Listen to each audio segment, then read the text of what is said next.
this is, what if Deku had a save point or save log quirk? And basically, how it's going to work is exactly how it sounds. In random points of his life, he'll get a save point. Like when his quirk activates, that'll be his first one. And let's say our time skip, that will be another one, and so forth. Let's get right into the video because I don't really have no announcements. So, Deku is announced to have a quirk. He goes to the quirk doctor, he's announced to have a quirk. But they can't tell what it is, and it might never show itself. And Deku is excited because he has a quirk. He just has to figure out how to, make it noticeable and make it seen.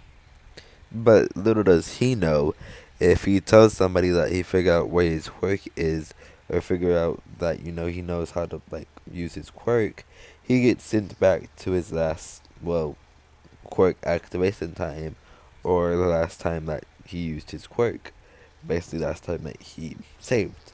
And Deku, he cannot control his saves; they're just at random. Like say that he got his hand cut off and his quirk decided to save at that exact time, his hand will permanently be cut off.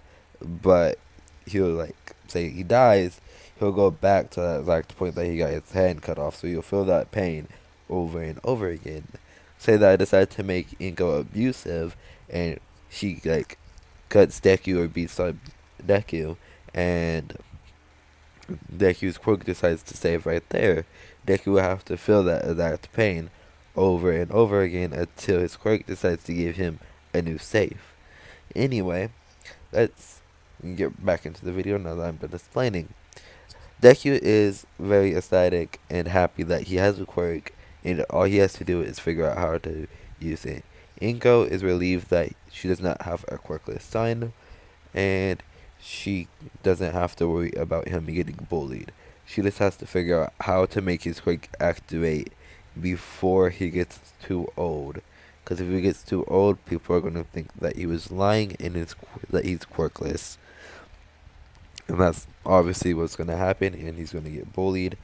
But let's say he is 4 right now, so let's say at the age of 7, instead of, no, let's say at the age of 10 is when Iko finally gains all that weight. Because I'm going to say in the anime, it doesn't say exactly when, but I feel like she gained that weight when Deku was at least 5, or around when Deku was 6. So I'm going to make it when Deku was 10. So that's a whole 6 years. Everybody thought that Deku had a quirk, and he decided to awaken it until Bakugo said Deku was lying and he really is quirkless, and now everybody picks on him. And let's say this exact jacket is what Deku is wearing. This jacket and black pants, and this his some black shoes will be Deku's main attire when he's not in his UA uniform, and he's not in his school uniform. That's what Deku's gonna be wearing if he goes basically anywhere. Just to paint a mental image in your head. If you hear a baby in the background, it's because I am babysitting. He is asleep right now, but if he wakes up, I will end the video. So if the video randomly cuts out, it's for 2 reasons: the phone turned off, or he woke up and I had to end the video. So I will put in the title that it cut out if he wakes up or the phone turned off, like I usually do. But hopefully I can get through this whole video without him waking up. Anyway, let's continue. As I was saying, Bakugo tells everybody that Deku is quirkless in his regular life of realizing that this universe is not fair no matter how much he tries. And know that scene where Bakugo falls into the water and Deku picks him up? That's going to be Deku's safe point. That's going to be his safe point until I feel like changing it. So that's Deku's safe point for now. Deku goes all the way about his life, all the way to the sludge villain attack, and this is when he realizes that he finally has a quirk. He dies by the sludge villain, Instead of the sludge villain taking over his body, this huge, like, burst of energy flies off Deku, and instead of doing anything like blowing the sludge villain back, it sucks Deku in, and Deku just sees this black line of like time, and he can see pictures of his memories, and it's like he doesn't even touch it, but when he goes out to reach for it, it races past him before he could even touch it, and it goes back to when it stops at when he reached his hand out to like pick up Bakyo, and then it zooms in, and it keeps zooming in until that's all he can see, and it turns into his like regular vision, and then he tries to gasp for air, and he ends up slipping out. Are you okay? Like Kachan, basically the same that he said in anime, but instead of him having those like worrying eyes that Bakio hates so much, he has these weird confused eyes. Like, wait, where am I? And it makes Bakio hate him 10 times more. Why? Cause Bakio's like, you're like, you're looking down at me even more. You're like, he thinks that he's looking down at him even more, judging him because he got hurt, looking at him like, oh, how did the great Bakio get himself into this one, you know? And Bakio keeps that same mentality. So Deku's like bullying, instead of starting when he was 10, it starts when he was 9. And Deku realizes that he did something wrong, and well, he doesn't even realize that he had a quirk. He just thinks that like, it was all a dream and he just remembered it. So he goes about his life normally all the way again. And this time he starts remembering stuff like from the dream, and he keeps getting deja vu.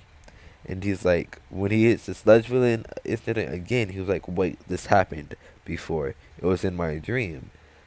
And he says this out loud, and the sludge villain's like, kid, this is the first time I seen you. But Deku's like, no, this has happened before. You have killed me once. And Deku, he gets this burning look in his eyes, and his eyes turn green.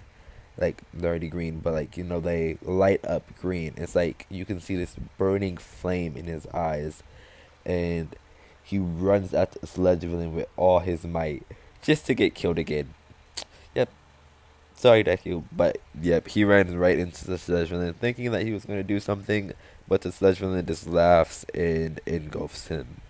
And Deku's dead again, riding him all the way back to the point where he picks up Bakugo.